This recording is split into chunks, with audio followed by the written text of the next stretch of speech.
Hey guys, Mike here. Another little 3D resin printing video that I wanted to throw out there. I see a lot of people who complain about their prints sticking to the plate and removing them, or what's the best way to remove them, using the spatula and such. Um, I'm just going to show how I do it since I started about a year ago with my e-packs. Now, I know everybody's printer comes with one of these and one of these. Plastic spatula, the metal scraper. I personally don't use either one of these. I prefer a snap blade, preferably something a wider one. Depends on how far in. I just find that it's similar to using a razor, but a little bit easier because of the distance I can get on it. This is just the plate off of a Mars 2 Pro, and it's a 6-inch plate. What I also discovered was dialing in my base layer cure time was very important. These scratches that are on there are very minor. I have an Epax X1 that has almost no scratches on it after a year because I started doing this. I just could not. I had trouble with this basically in general, just getting it. I'm sure some people do it, but I see people just like jamming it and whacking the hell out of their plate like that, and like I never have to. I hardly ever have to relevel my print bed. I think a lot of times what people do is they hold it like this, or they'll force it. They'll put it down like that, and they'll jam it, and that's where you end up unleveling it. Maybe if it's not tight enough, the bolts aren't tight enough. Depending on your printer, obviously. I never have to relevel my I haven't had to relevel my e-pack since I got it. It's the original X1 with the color LCD. But here's some prints that I did last night. Some swords for Gundams, some Gatling guns, and then a piece for my not Wonder Woman, my Catwoman. So I'm gonna just show how I take these off. So, like I said, I dialed in my base layer cure time. I only use about 4 or 5 base layers. I think more often than not 5.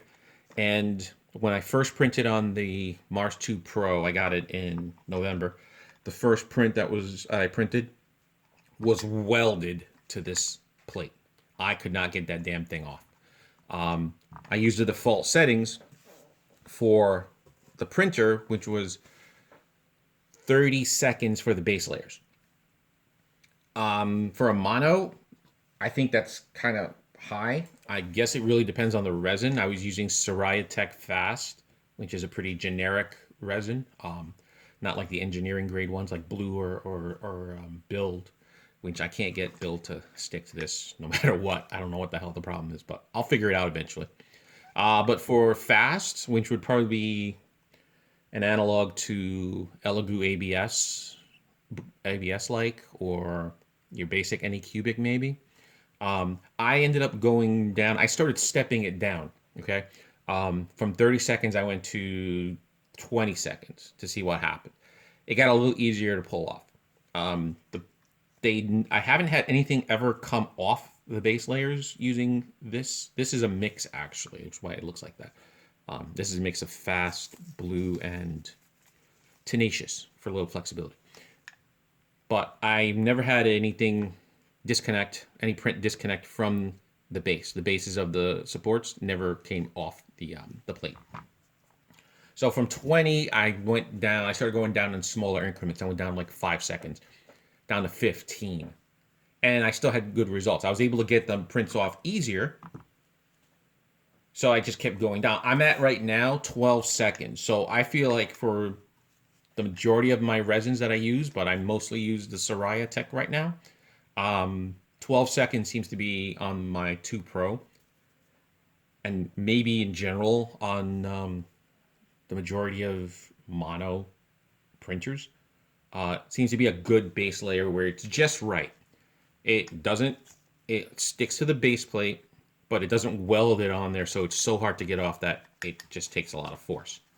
Because I don't want to apply a lot of force because I don't want to have to redo my leveling.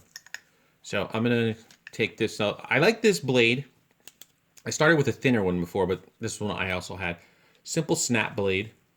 This is an X-Acto one, but I guarantee you can get like an Alpha or something from Home Depot. And using the Chi2 box settings, I don't use rafts. I just use the whatever the default is for supports. And it has a little bit of a bevel to it. And usually what I can do is I can just get it right under. I'm going to start with this one here, but I can get it in there and I can just kind of like just wiggle it and it pops right off. Sometimes it doesn't even pop, it just comes right off like so. So like that's pretty, for me, that's pretty easy. And that one, like I just applied a little bit of force to that and it came right off. Now I did a bigger print. Oh, that guy went flying. Yeah, so I guess the key is like really just to have that bevel underneath, but not to force it. Just like, see, once you like break that first contact, I can kind of just like, the edge of the blade just wiggles. And so that side, I'm gonna switch over to this side and just flip it over. And you can feel the contact just break, but it's fairly simple. And no, you know what? Another thing is like, once I get under there, actually giving it a little twist like that helps. But I don't want this thing to go flying across the room. So I'm going to switch over to this side and you see that came off. But I'm like applying minimal force.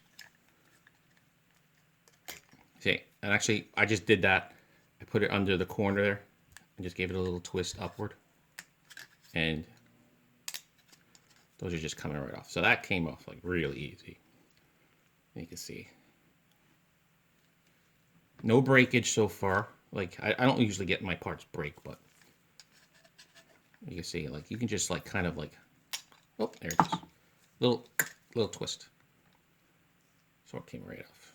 So these guys were a little further in, but you can see.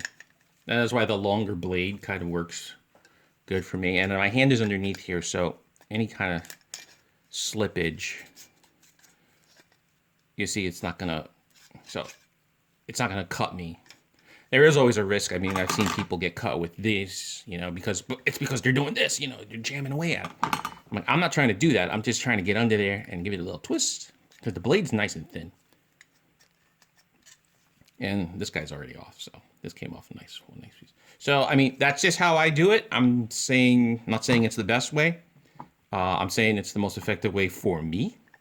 I haven't had any accidents. My plate doesn't get dislodged or have to be re-leveled. I've done big objects that are like that big, completely flat on the base. You can see it's still scratched up, but it's not terrible. Like it's pretty basic. So I mean, you do get some, but there's no gouges or anything. I'm not really like hurting it or anything, but more often than not, it's more importantly, you know, not unleveling your print bed so you have to re-level it again. I mean, scratching it is probably like third in the list of important things regarding that, but if anything, definitely dial in your base layer times, because I think that is like 90% of the problem a lot of people are having with their prints sticking. I've seen on the ePax sites with